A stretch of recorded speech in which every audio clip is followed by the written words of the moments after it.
our Conservative Party. Because you want to prevent a situation whereby that powdery substance will be flushed immediately.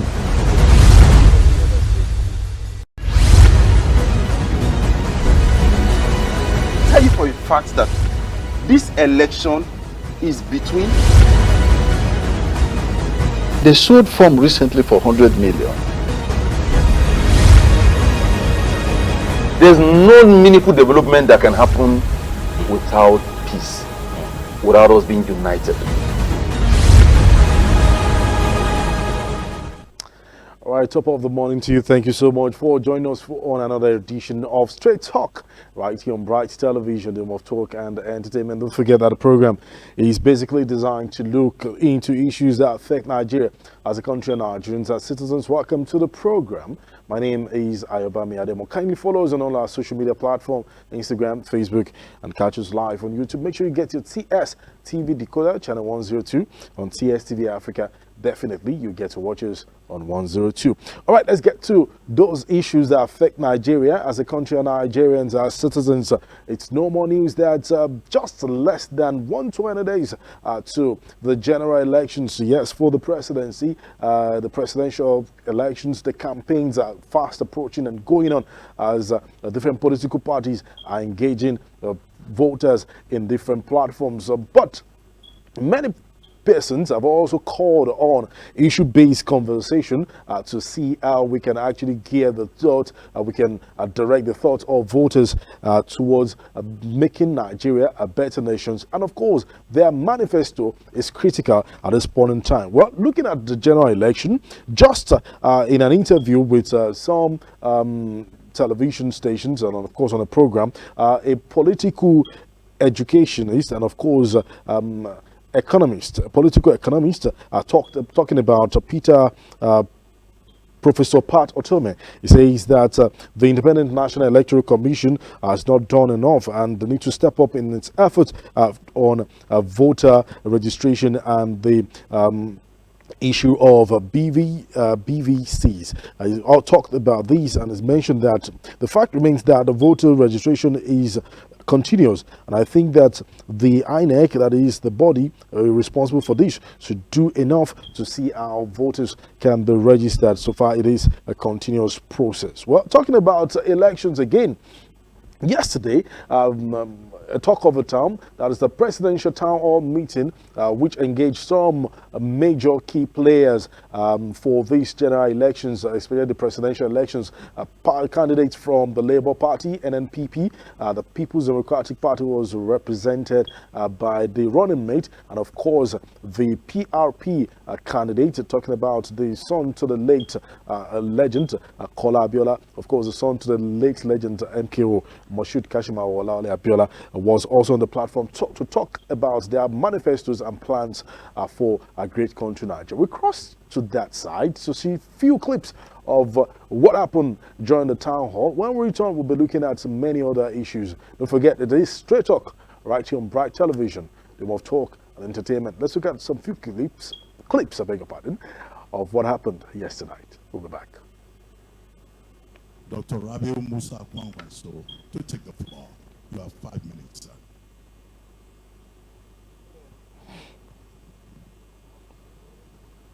Thank you very much.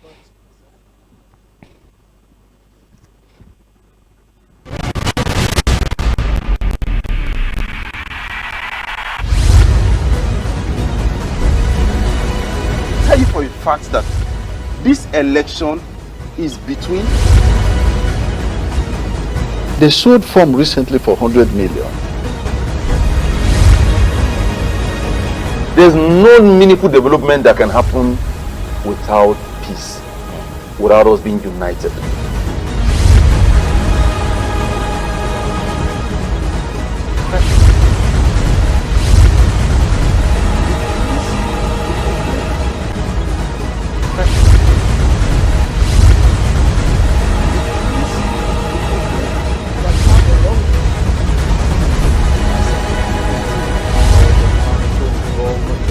Arrest all unregistered vehicles. I think we have shown the depth and breadth of talent in our Conservative Party. Sorry, how will you say? Okay. Because you want to prevent a situation whereby that Mr. public Adeosun. Tell you for a fact that this election is between. They sold form recently for 100 million. There's no meaningful development that can happen without peace, without us being As united. it goes. So I'm going to be talking about the capacity building with involving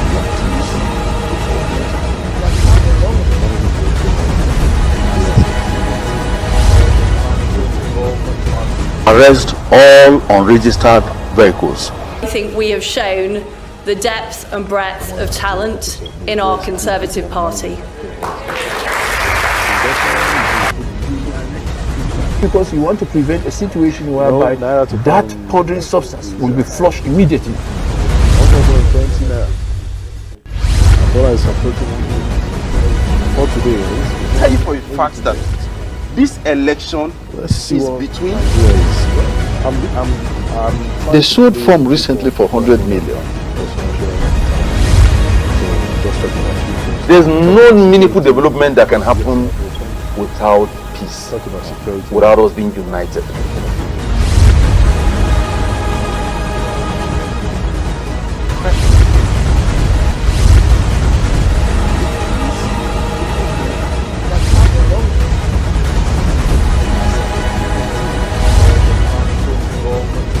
Arrest all unregistered vehicles. I think we have shown the depth and breadth of talent in our Conservative Party.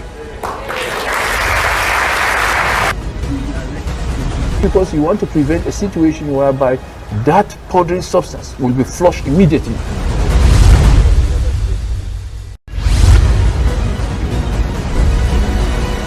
Tell you for a fact that this election is between.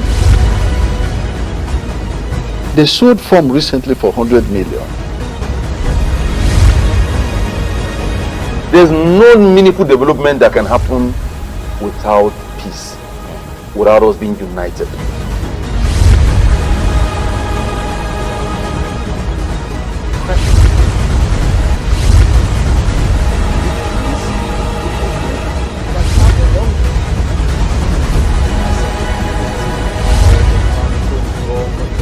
Arrest all unregistered vehicles. I think we have shown the depth and breadth of talent in our Conservative Party. Because you want to prevent a situation whereby that powdery substance will be flushed immediately.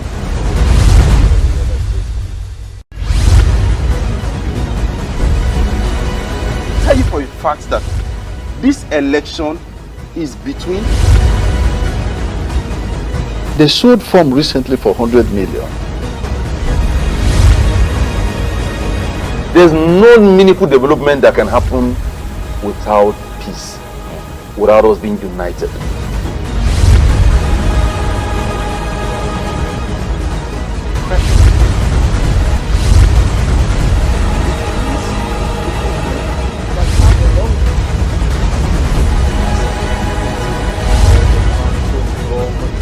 Arrest all unregistered vehicles. I think we have shown the depth and breadth of talent in our Conservative Party.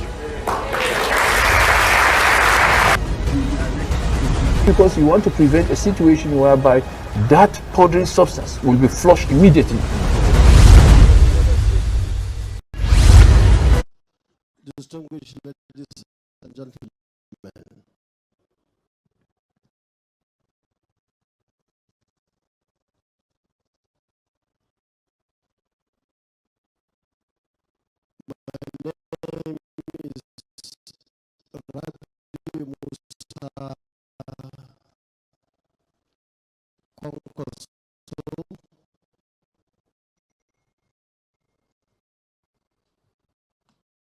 the presidential candidate of the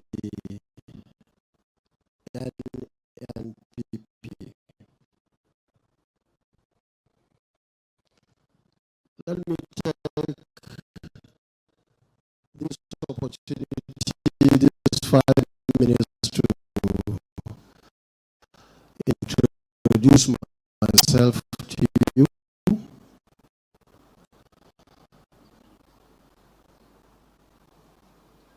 I was born in Kwankwaso, Modobu local government of Kano State. I had my primary education, or I started my education from Kwankwaso Primary School, finished in Gwazabodum Primary School, then Craft School Model, Kano Technical College, Kaduna Polytechnic, where I had my OND and HND.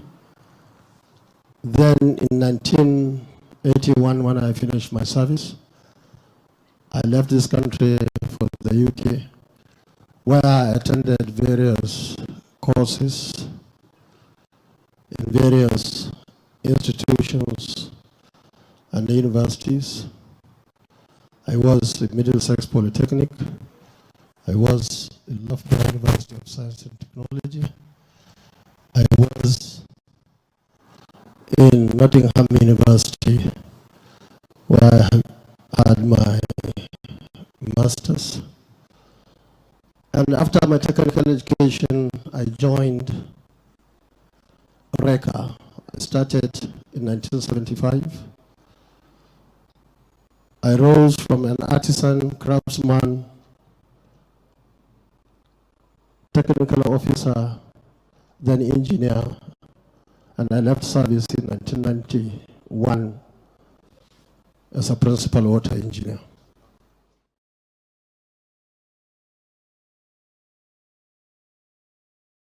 And PP right there, giving his little introduction, manifesto, and of course, way forward on how to tackle security and economic issue on that platform. It was the presidential town hall meeting. Well, we had presidential candidates from different political parties, from the NNPP, from the PRP, and of course from PDP, represented by his running mate, and of course from the Labour Party.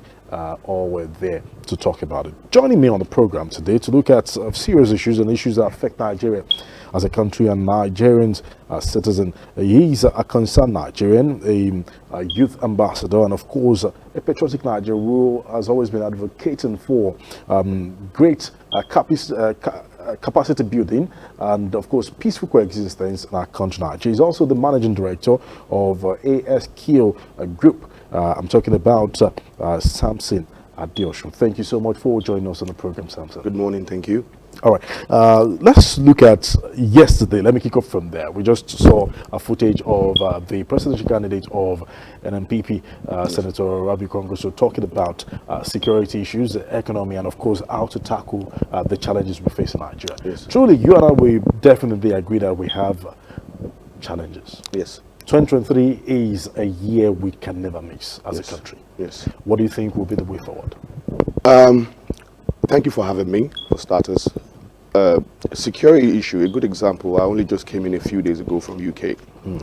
And it was the news about a big security issue came out. And you know, a lot of people were saying you can't go to Abuja, you cannot go there, you can't do things. But the fact about it is, this is still my country. I mean, I don't want to be ruled by fear.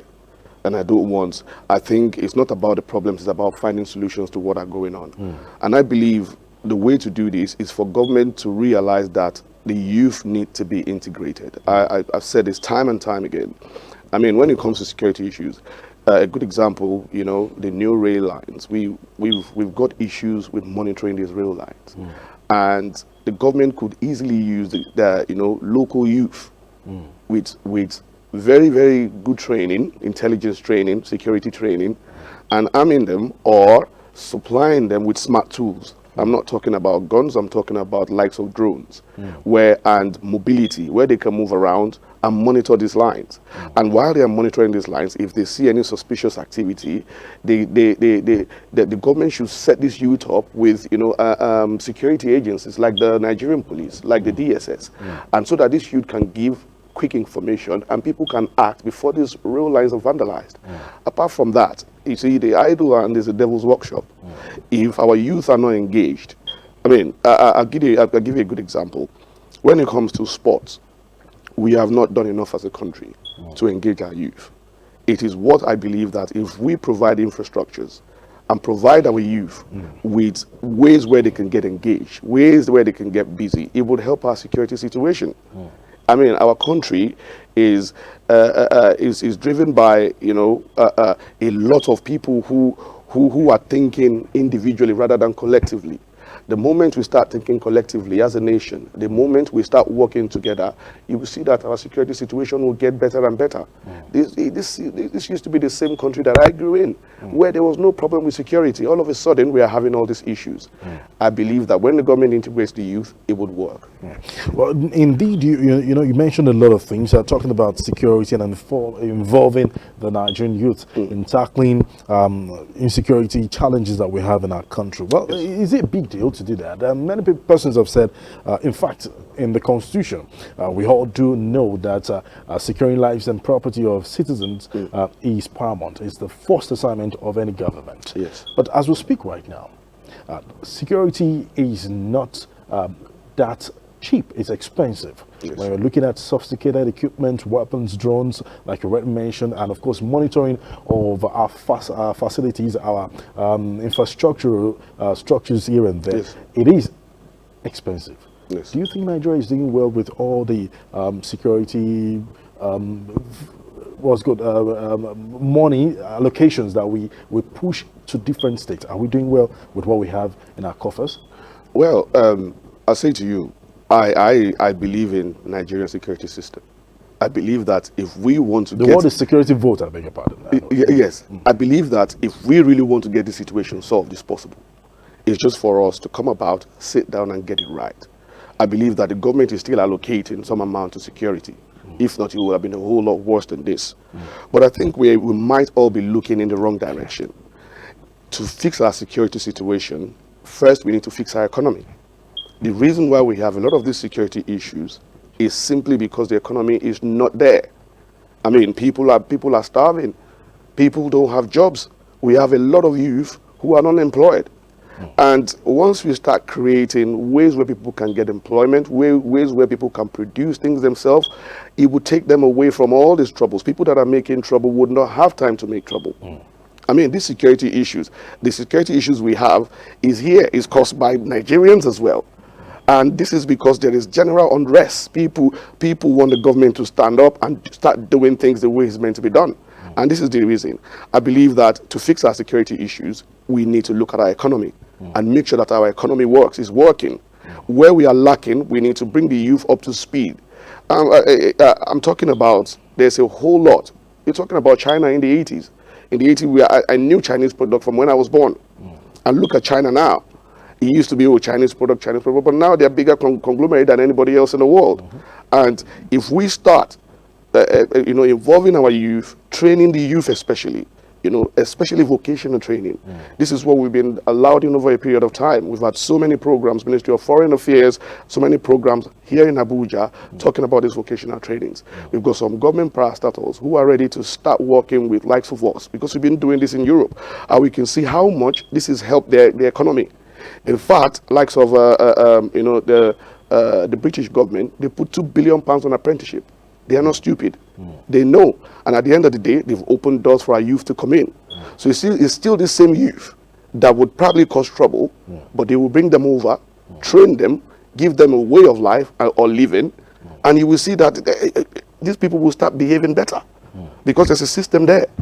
We need to make it work for us. All right. Well, let's move away from blame games and focus on solutions to the challenge we have as a country as it is right now. I do understand that. Well, ASQ is also as engaged Nigerian youth as regards sports and many other things. Yes. We'll come to that later. Yes. Let's look at capacity building the way it is. And you talked about how interwoven the economy is to the security. Yes. Without security, the economy cannot strive. Without economy too, security will never, the insecurity will be the talk of the day. Yes. But we're getting all these particular sectors, these two important sectors, very, permit me to use, wrong, as the case may be right now. Now, to engage Nigerian youth, many persons have said we've tried our best. We've called them. In fact, the government will tell you that there was a time where the Minister for Labour and Productivity also came out to say there's going to be job for 774,000 Nigerian youth across the local government. Has that impacted?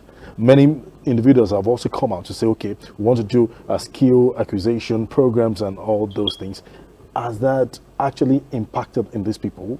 What exactly are the youth getting wrong, or is the government getting wrong that is not making us have a better result that we want? Okay, the Labour, Minister for Labour that you're talking about, remember the youth in Nigeria, we are hundreds of millions. There's a lot of us, 75% of what our population is youth. So 700 and something thousand people is just a pinch when it comes to, like the tip of an iceberg. So we are saying, yes, they've tried. Yes, they're trying to get things out, but we need to do a whole lot more. And when we are talking about capacity building, what we have not realized is our educational system. It's not like we are blaming our educational system, but we are just saying that we have lost the main vocation part over a period of time, which is what the polytechnics were meant to be for. But they are not functioning the way they are supposed to function. And if they do not function, then we cannot have people who will be using their hands to create things. When we are not creating, we cannot export. When we are not doing things, when we are not producing, how are we going to export? Then we can't help our youth, we can't help our economy. We need to look at how we are going to set up massive vocational. And the difference between vocational training is it's not like you're going to university for 6 years. You have trainings. Some of these trainings will only last you 3 months, 4 months. And you're going to learn a particular skill. I'm talking about a good example, tower crane drivers. If we would train somebody with absolutely no knowledge of tower crane within 4 weeks, they know exactly what they are doing. And they will be able to man tower cranes and drive. And that means that they'll be able to do with qualifications where they can work internationally. I am an advocate of us being able to give people strong training, stock background, so that they can work and they can decide to go out off these shores or stay here to add to the system. Whichever way, even if they were off these shores, they have family, they're still going to pay back into the system, whether we like it or not. So we need to sit down and look at how we are going to help our youth build their capacity through vocational training. I'm talking about across different sectors. There's construction, there is hair and beauty, there is oil and gas, there's teaching and training, and there's so much more. Sports development. I'm talking about we've got qualifications where we can even help people become football agents. We are the only ones in the whole of Europe that has a qualification that is stamped by the British government. Football level 3 football intermediary qualification. Amazing. And apart from that, we've got under construction alone, there's more than 250 qualifications where people can do concrete finishing. We're talking about steel fixers, steel erectors, tilers, plumbers. All these people, it's not so different what we are going to teach them. It's what they probably know, but they just don't know how to apply it on their day-to-day lives. And then we point them to smart tools so that they can be able to work with these smart tools. And the way we've been doing is we don't just train people. We train them, but build a profile on them, come back months later to see how they are doing, where they are. If they've benefited from what we are trying to do. It's been a bit tough to get, the attention of the government itself to see what we are seeing. To be able to let government know that if we do not engage our youth the right way, this is only going to get worse. Well, to set up a business in Nigeria is also one big conversation that many persons have been talking about right now. In fact, one of the dailies today also reported, talking about Vanguard newspaper, reported that federal government pushing manufacturers, others out of existence. So very, very worrisome. You also recall that the way Naira has been falling as against every other currency is also one big talking point that many Nigerians are concerned about. As we speak today, £1 to naira, it's 102, 120, no, 1,020. 1,020. I think yesterday was 1,020. I don't know how much. 1,020, probably it's going to be 1,000 or 1,005 as we speak right now. Let's assume it's 1,000 naira, and dollar is approaching 1,000 naira just in a few days. We hope not. So anyway, so how do you think policies should be sharpened in a way that is also help? Because there's a big difference between, okay, I've acquired this knowledge, yes, you've given me but the policies are not friendly. How do you think these can work together? We need to start from baby steps. When it's not just about policies, it's about being able to galvanize, everybody into the system together. Okay. I'm talking about, even if we came up with policies that will be able to help, if we are not doing the right way, the policies will sit there. How many policies do we have that we don't use? It scares me when I see, I can't imagine naira being 1,000 to £1. Honestly, I live in the UK, and for people in diaspora, yes, it pays them more. Yes. But honestly, it saddens me to understand that 1,020 it is now, and only a few months back it was at 600 or 500. And we are saying at the rate at which naira is being depleted, the rate at which naira is going, is still going to cause a whole lot of problem. What we are trying to say is, if Nigeria does not manufacture, if Nigeria does not produce, if we are not exporting people, workers outside, people to pay back into the diaspora, this will only get worse. We need, as a nation, to start looking on how the government will find better ways of inviting investors. Deal with our security issues. Let investors come. Everybody goes to Ghana now. They go to Ghana, they go to other neighboring countries. Why? Because there is little or minimal security issues, and their governments are welcoming people. There.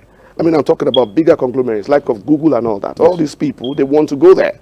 Everybody wants to choose Ghana instead of Nigeria. And what they're just doing is they are a smaller nation to us. So it's a lot easy for them to control when it comes to that. We are a much larger nation, and we need to start looking at how we can help. First, put religion aside, put our ethnicity aside. How can we stand as one Nigeria? That we are supposed to be the giants of Africa. How can we bring manufacturing back into our lives and help our naira go back to the glory it was? Well, you also agree with me that UK is also facing, United Kingdom is facing its own challenges as we speak right now. Inflation is there. The aftermath of the COVID-19 is also part of the conversation. Lessons must be learned. Just recently, Nigeria also faced some climate change, a crisis, which also resulted to flooding and, destroying crops in large spaces, large numbers. The impact might not be now, definitely before next year. By next year, we'll start feeling some little impact. Nigerian youth, you believe so much in Nigerian youth. You believe so much this youth can change Nigeria to be the country that we want our country to be. What do you think we can do right now to start tackling it? Because the earlier, the better. It might not be too late, but we need to start. And we're talking about climate change. Yes. First things first, I would like to commend President Muhammadu Buhari for that climate change council. You see, for us to get anywhere, we need to, say you want to start a company, you need to have the hierarchy. It's called an organogram. You need to have who is going to lead, and then from there you can put in policies. From putting in policies, you can start implementing. What I noticed they've done is they've integrated the youth from the start, which they've got Comrade Besson acting also too on that council, and I think one or two other people that are youth, basically. And what does this tell you? It says that the government is looking to integrate the youth in this, because we can't do it alone. It's a case where, even though we are saying we haven't seen the impact is here already. How many floods have we seen all over? Lokoja, Port Harcourt, Lagos, Bayelsa. You see? And these are the coastal areas. If you look at them, it will get worse if we don't start tackling it. And to be able to tackle it, who best to use? Nigerian youth. Because, there's a lot of us when it comes to Nigerian youth. So why can't we look into ways where under this climate change council, I believe that it is possible for the government to create like a youth directorate under this climate change council, where people can go through, where youth will be listening through that channel, the government can listen to the youth. People can bring great ideas forward, where it can be turned around and where it can help our country, you know, to tackle this climate change. And believe it or not, it's not just Nigeria. England, they are facing it right now. And I'm talking about some other countries who are facing the effect of climate change. And as Africans, it is time for us to start doing things so that we do not lose our country at the long run. Well, someone said power is not given, power is taken. And whether we like it or not, Nigerian youth, like you rightly said, we have a lot to do. Apart from engaging them, involving them, what do you think about Nigerian youth involved in politics as we speak right now? Nigerian youth involved in politics is, I think, everybody is thinking that Nigerian youth, they can't get involved, they can't do this, they can't do that. But I'm saying that it's absolutely possible for us to get involved in politics. It depends on Nigerian youth's approach. First things first, I'm saying you want to get in politics, you have to make sure your hands are clean, so that people are not going to come and you know, use some things that has happened to you maybe in your past against you. That's the first thing. Second thing is we need to find ways where we have our own businesses, we have our own finances, and then maybe from there we will have a chance to actually stand together and put someone forward. I believe that Nigerian youth will be the future of this country. Is it time for Nigerian youths to put someone in front? Yes, I think it's time for Nigerian youth to start building now. So that when the next government is meant to come in, then we will be able to, you know, integrate ourselves and be able to contest as well. But the building, you can't just come at some point, 8 months, a year, so you want to do it. You have to have been involved in it over a period of time. And we have the youth that are already getting involved. I was talking about, there was a program that they had, African Youth Day, that they had recently. I can see a lot of African youth, both gentlemen and ladies, you know, coming up and feeling like it is time for the youth to actually get involved in you know, in Nigerian politics. And I'm very confident that over a period of time we start seeing a host number of youth. I have one or two on my tongue, but I'd like to keep it that way, that will start coming out and, you know, be able to contest. And these people are people that we believe that the rest of the youth are going to galvanize around and support. So hopefully it would happen the way we think. Well, we hope so. We have someone like Rishi Sunak too to probably engage us and get Nigeria better. Well, let's go for a short break. When we return, we continue on the conversation. Well, we're still looking at capacity building, looking at engaging Nigerian youth in many issues that are affecting Nigeria and how we can solve these challenges as one nation. We'll be back. My guest is still with me. We'll be back after this break. Stay with us, please. Tell you for a fact that this election is between. They sold form recently for 100 million. There's no meaningful development that can happen without peace, without us being united.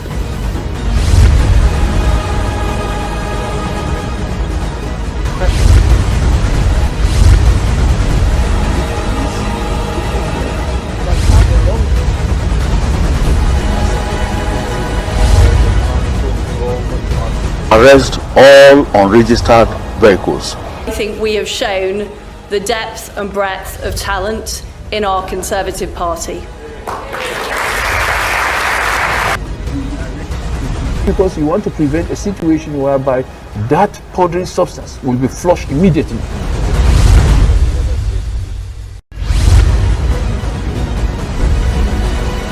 Tell you for a fact that this election is between. All right, glad to know you're still with us right here on Bright Television, home of talk and entertainment. Can you follow us on all our social media platforms? Make sure you get your TS TV decoder, channel 102 on TS TV Africa. That's where you watch this program. Straight Talk, and of course, Ayobami Adeyemo is my name. I still have my guest in the studio with me, Samson Adeosun, the Managing Director, ASQ Group, and of course, an advocate for peaceful coexistence in our country, Nigeria, and of course youth empowerment in our country, and of course in Africa at large. He's also engaged in capacity building among just many other things. So thank you once again for being part of the conversation. Thank you. Right, trying to monitor lots of your activities lately, and of course I noticed that you've been so passionate about engaging Nigerian youth when it comes to football, sports in general. Let's talk about that. When we hear sports, when we hear football, of course names like Toby Amuson, Anthony Joshua, just to mention a few of them, we always pop in our brains and we want to wonder, come on, this guy started somewhere. But eventually, they got strengthened by the facilities they got abroad there. Why can't we build it from scratch here? What is our challenge? What can be our solution in Nigeria? Thank you very much for that. When it comes to sporting when it comes to sports in general, Nigeria should be way, way, way more than where we are now. And I want to say one of the biggest hindrances we've got is our sporting facilities. We've not looked after them at all.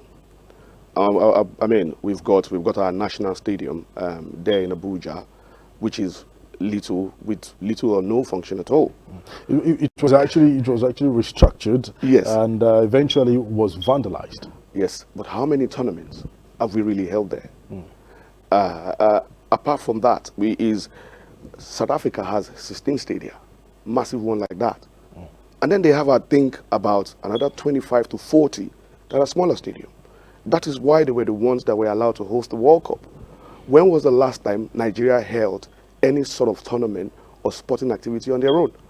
The last time we did, I think it was African Cup of Nations, we had to pair with a country. Ghana. Yes, Ghana. And that is because of our infrastructure. And I believe that through this, let's look at it, through these little trainings that we are talking about, and training our Nigerian youth, we train 10,000 tilers, we train 5,000 carpenters and all that. Do you think, and then we train project managers. Do you think that this is the same way they do in England? They don't wait for things to get destroyed. People maintain along is what we're supposed to be doing. We're supposed to have a system. We're supposed to have documents that people will complete every day. I mean, you will see in some stadium, because I've been involved in the building. I was part of the people that got involved in the building of Olympic Park. And we trained more than 400 students, workers on the new Tottenham Stadium while they were building it, because they had a bit of a health and safety issue. And, we went in there to help and train people. And I'm saying, if there's a mark on a wall, it would take 24 hours for them to touch it up. You wouldn't even see it there the next day. And that's because they constantly maintain their infrastructure. So they have a maintenance culture there. Yes. I know the government is going through concession processes, for some of these infrastructures for, private-public partnership to come on and things like that. But we need to hasten it up. I mean, Anthony Joshua went to the Middle East to fight. If we had a massive infrastructure here, he would prefer to come here. We've got Toby Amuson, we've got Israel Adeosun, we've got Kamaru Usman. We don't have, and we've got a lot of Nigerians who are better than these people that has not been discovered yet. If they are like that, we could still find people that are better. The government needs to start looking into ways of improving our sporting infrastructures. Also, because of this infrastructural issue, is eating into our league. I mean, South African Football League. How many South Africans do you see go outside into European football? They wouldn't. They are content with their own system because they get paid, and they are respected in their community. It's not like you have players, because here in Nigeria it happens. We've seen clubs that don't pay their players over a period of time, and I know likes of NFF, they are trying, we are all trying, but we are not doing enough. The moment we start looking from infrastructure, looking into ways where we can get our youth engaged through the structure that we have, you see things will get better. Well, indeed, we really need to have, to do a lot to improve. You also achieved a lot. You had the academy. You also had a hub where football engagement can be. Let's just talk a little about that. What was it like, the success of the story? Well, with the football academy, we are still in the process, because, trust me, investing in football is not an easy thing. We have people that have been doing this over a period of time. I can talk about strong academies like 36 Lion, Alhaji Gafar, Lemid. I can talk about Smart City. I can talk about Box to Box, where Victor Osimhen came from. Victor Osimhen, yeah. And there's a whole lot more. We have our academy that we've just started, and we are looking what we are looking at is to be able to make sure that we introduce smart tools into our training and catch them young. And when I mean catch them young, we're talking about creating massive infrastructure where we accommodate these people, these youth, where we train them, not just in football, in vocational training. So just in case this football doesn't work for them, they have something to kick back on. And also, we will be looking to train, not just the youth. Because there's a problem. Now you've trained a footballer, you've found a talent, and then the person that is going to go and do that negotiation does not know what to say. The agents and the managers. The agents as well will be trained. The football coaches will be trained. And the way we are trying to do the training is a lot of people prefer to travel outside the country. No, we bring them here. Okay. We bring good coaches, good trainer coaches, we bring them here, and then we transfer the knowledge to our people here, and then the knowledge, we keep transferring it until we get more. And this is how we believe we can do. And we believe that if you are able to get these little trainings out where it matters, and be able to galvanize this youth, you see how many of them that will come. It could even improve our national team. And there's something about Nigeria. Once other people see what you're doing, how you're doing it, they want to emulate it. So we can even rub off positively on other clubs. They're doing well, but we can all learn from each other.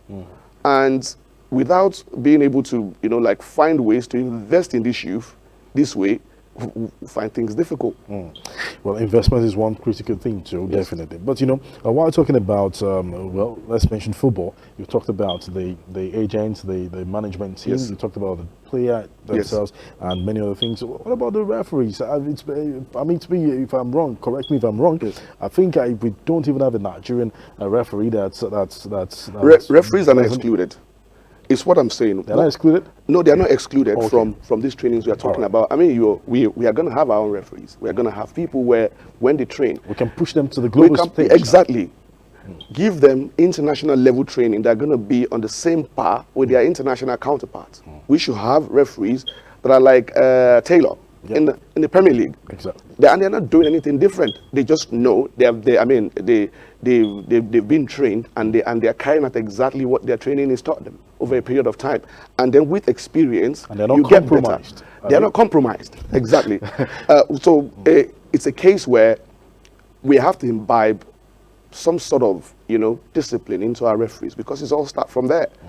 And on the long run, for every single football club to look at the fact that if we all stand together, Nigerian League would be one of the best in the world, where we are not compromising each other, where we are not match fixing, where we are standing and making sure that everything that we are doing for the greater cause of the country and for this youth. Well, indeed, we hope we get to that level, and that's our prayer. And of course, like rightly said, the collective effort from every Nigerian to do that. Before you go, I want to ask you this question. It's been a very interesting conversation about the oil theft lately. You talked about empowering Nigerian youth, and that's what the federal government has done by introducing Tom Polo to also monitor those pipelines across the oil producing states in Nigeria, and of course it's been yielding positive results now. You will also agree with me that there's no way, according to one of the presidential candidates, he talked about that in that town hall meeting, that there's no way the federal government is not involved in this oil theft. Do you think so? And how do we tackle it? By involving Nigerian youth properly, globally, to use that as just a case study? Well, to tackle it, again, if we are able to get Nigerian youth, trained, because that's where it's all about. You have to give certain knowledge to certain people on how they are going to be able to carry out their task. Now, we can monitor our pipelines from one room, from this room, if we have the right training and the right equipment. We don't need to leave. I'm telling you, it's totally possible. Other people are doing it. I choose not to say anything about anybody's involvement, but what I'm saying is, if we are able to galvanize ourselves and our youth together, we will not have issues like this again. Imagine that, we have youth that is working with Nigerian Navy, that our Navy are patrolling, our youth are looking from inside, and they can call the Navy like that to say we're seeing some suspicion of activity, some sheep here, we'll catch people. I mean, when they decided to want to get all those sheep that are there, they got one or two, I think. And this is what I'm saying. There's a whole lot that we can do. It's just that we might not be looking in the right direction. Once we start looking in the right direction, introducing some things, some very, very smart things that are not so expensive to be able to monitor these things. We don't have to leave one room. It's only a phone call or an email or something to the right security channel for them to actually, take over and go there. And as much as we are trying to get the youth involved, we also need to equip our Navy, to have the right sort of mobility to be able to get there in a very good space of time. And then we also need to find ways of not taking laws into our hands. Once we get people like that, bring them to the authority. And then we'll be able to, and then when we have infrastructures where, like you can see it's illegal, destroy everything. Well, interesting conversation indeed. Yes. Interesting conversation. We should thank you so much for joining us on the program today. One statement is somebody mentioned it. I think he has also said he's no more that statement. He said Nigerian youths are lazy. Are we lazy? No. No way. I'd like to let you know that Nigerian youth are only challenged, not lazy. If you do not have how you want to survive, you switch into different modes. It's not about being lazy. That is why Nigerian youth go outside now. And they are working. I can tell you Nigerian youth, especially a good example, Qatar. If you know how many Nigerian youth that have been involved in building the Arian Stadium in Qatar, you open your mouth. Just for this World Cup. Yes. Yeah, when people get tired of the system, they go outside. Does that mean that they go and sit down where they're going? No. It's because there's nothing to do. The moment we start creating something to do, we will never use that word for Nigerian youth. All right, thank you once again. Well, I've been having this conversation with the managing director of ASQ Group, and of course, a passionate Nigerian who's advocating for peaceful coexistence in our country, and of course, youth capacity building, and many other things. I'm talking about Samson Adeosun. Thank you once again for being part of the conversation. We hope when we call on you, wherever you are, even in UK, in Nigeria, you'll still be part of our conversation. Thank you very much. Thank you for having me. All right, that's the package on today's edition of Straight Talk right here on Bright Television, the of talk and entertainment. Don't forget that the program is designed to look deep into issues that affect Nigeria as a country and Nigerians as citizens. Like I always tell you, I keep reminding you, when you play your part, I play my part, we have a better place called the Federal Republic of Nigeria. On behalf of everyone who's been behind the scene to make this possible, I say a very big thank you. My name is Ayobami Adeyemo. God bless you. God bless the Federal Republic of Nigeria. Goodbye.